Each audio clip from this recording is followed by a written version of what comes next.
ರಾಜ್ಯದಲ್ಲಿ ಆಗಸ್ಟ್ ತಿಂಗಳಿನಲ್ಲಿ ಮಳೆ ಬರುವ ಸಾಧ್ಯತೆ ಇರುವುದರಿಂದ ಈಗಲೇ ಬರ ಎಂದು ನಿರ್ಧಾರ ಮಾಡಲು ಸಾಧ್ಯವಿಲ್ಲ ಎಂದು ಇಂಧನ ಹಾಗೂ ಜಿಲ್ಲಾ ಉಸ್ತುವಾರಿ ಸಚಿವ ಕೆಜೆ ಜಾರ್ಜ್ ತಿಳಿಸಿದರು. ದಾವಣಗೆರೆ ಜಿಲ್ಲಾ ಪಂಚಾಯತ್ ಸಭಾಂಗಣದಲ್ಲಿ ನಡೆದ ಪ್ರಗತಿ ಪರಿಶೀಲನಾ ಸಭೆಯ ಬಳಿಕ ಮಾಧ್ಯಮಗಳೊಂದಿಗೆ ಮಾತನಾಡಿದ ಅವರು, ಯಾವುದೇ ಜಿಲ್ಲೆಯಲ್ಲೂ ಕುಡಿಯುವ ನೀರಿನ ಸಮಸ್ಯೆ ಮತ್ತು ರಸಗೊಬ್ಬರಗಳ ಅಭಾವ ಆಗದಂತೆ ಕ್ರಮ ಕೈಗೊಳ್ಳಲು ಸಿಎಂ ಸೂಚನೆ ನೀಡಿದ್ದಾರೆ.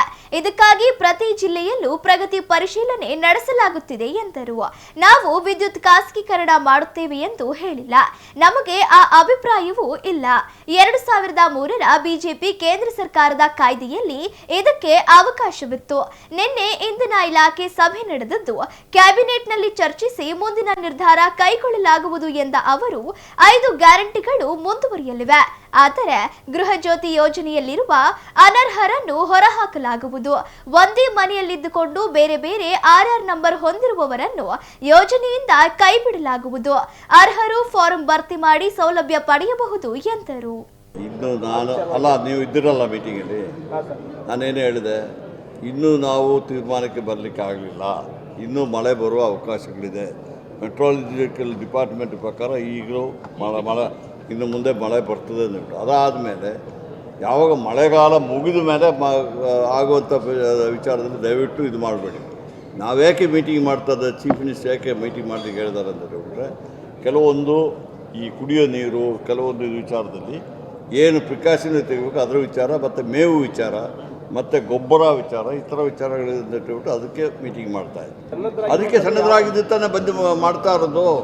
ಪರಿಹಾರ ಈಗ ಅದ್ರ ವಿಚಾರನೇ ಬರೋದಿಲ್ಲ. ನಾವು ಇನ್ನೂ ಮಳೆ ಬರ್ತದೆ ಅಂತ ಇಟ್ಬಿಟ್ಟು ಹೋಪಲ್ಲಿದ್ದೀವಿ. ಇನ್ನೂ ಜೂನು, ಜುಲೈ, ಆಗಸ್ಟಲ್ಲಿ ಸಮೇತ ಮಳೆ ಬರ್ತದೆ, ಗೊತ್ತಾಯ್ತು. ಒಟ್ಟು ನಿಮಗೂ ಗೊತ್ತಿದೆ, ನಮ್ಗೆ ಗೊತ್ತಿದೆ, ನೀವೆಲ್ಲ ಗೊತ್ತಿಲ್ವಾ?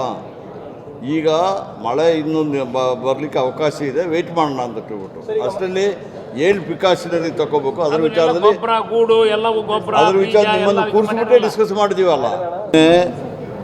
ನಮ್ಮ ಎನರ್ಜಿ ಡಿಪಾರ್ಟ್ಮೆಂಟ್ದು ಒಂದು ಇಂಜಿನಿಯರ್ಸ್ ಅಸೋಸಿಯೇಷನ್ ಮೀಟಿಂಗ್ ಆಯಿತು, ಮತ್ತು ಬೇರೆ ಬೇರೆಲ್ಲ ಇದ್ದರು.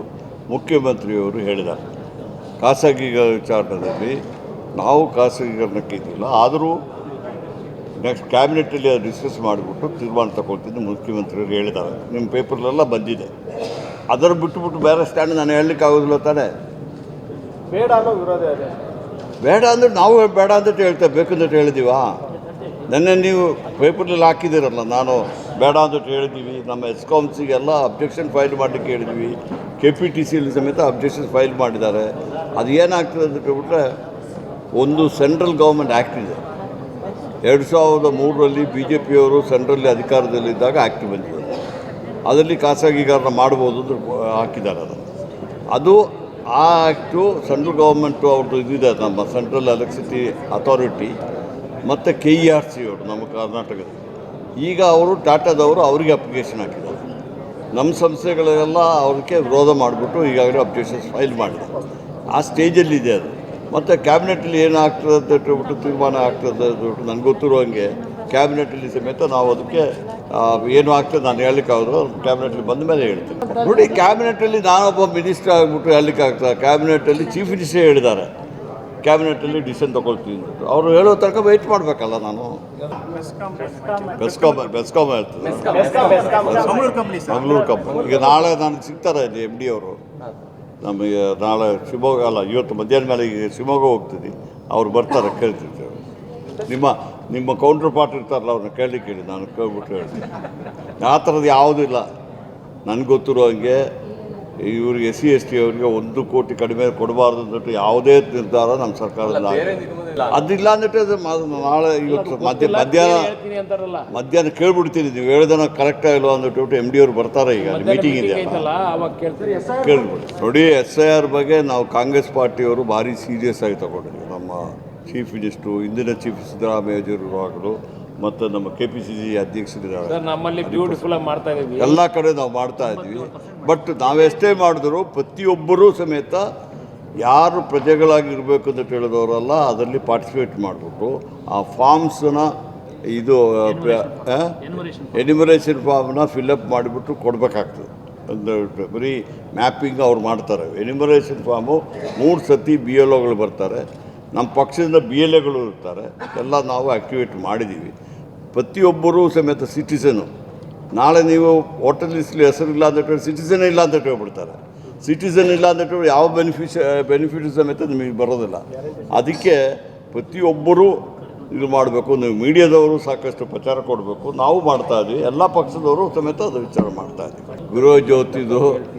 ಗೃಹ ಜ್ಯೋತಿ ಹೇಳಿದ್ವಿ, ಯಾವ ಗ್ಯಾರಂಟಿ ಇದೆ, ಎಲ್ಲ ಗ್ಯಾರಂಟಿ ಪ್ರೋಗ್ರಾಮು ನಾವು 5 ಗ್ಯಾರಂಟಿ ಪ್ರೋಗ್ರಾಮ್ ಜಾರಿಲಿರ್ತೀವಿ.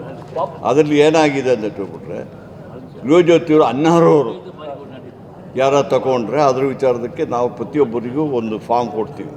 ಅದನ್ನು ಫಿಲಪ್ ಮಾಡಿಬಿಟ್ಟು ನಾವು ಕ್ಯಾನ್ಸಲೇಷನ್ ಮಾಡ್ತಾ ಇದ್ದೀವಿ. ಅನರ್ಹರು ಅನ್ನೋದು ಯಾವ ಥರ ಗುರುತು?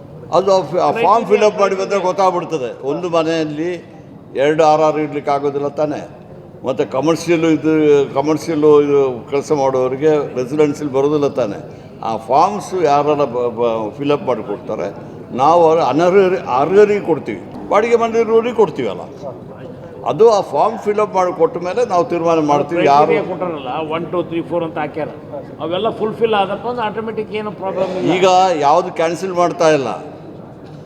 ಈಗ ನಮಗೆ ಫಾರ್ಮ್ಸ್ ಬಂದ ಮೇಲೆ ನಾವು ಅದರ ವಿಚಾರ ಮಾಡಿಬಿಟ್ಟು ಅನರ್ಹರಿಗೆ ಮಾತ್ರ, ಯಾರು ಕ್ವಾಲಿಫೈ ಆಗೋದಿಲ್ಲ ಅವರಿಗೆ ಮಾತ್ರ ಇದು ಮಾಡ್ತೀವಿ. ಯಾರು ಅದರ ವಿಚಾರದಲ್ಲಿ ಆತಂಕ ಪಡಬೇಕಾದ ಅವಶ್ಯಕತೆ ಇಲ್ಲ.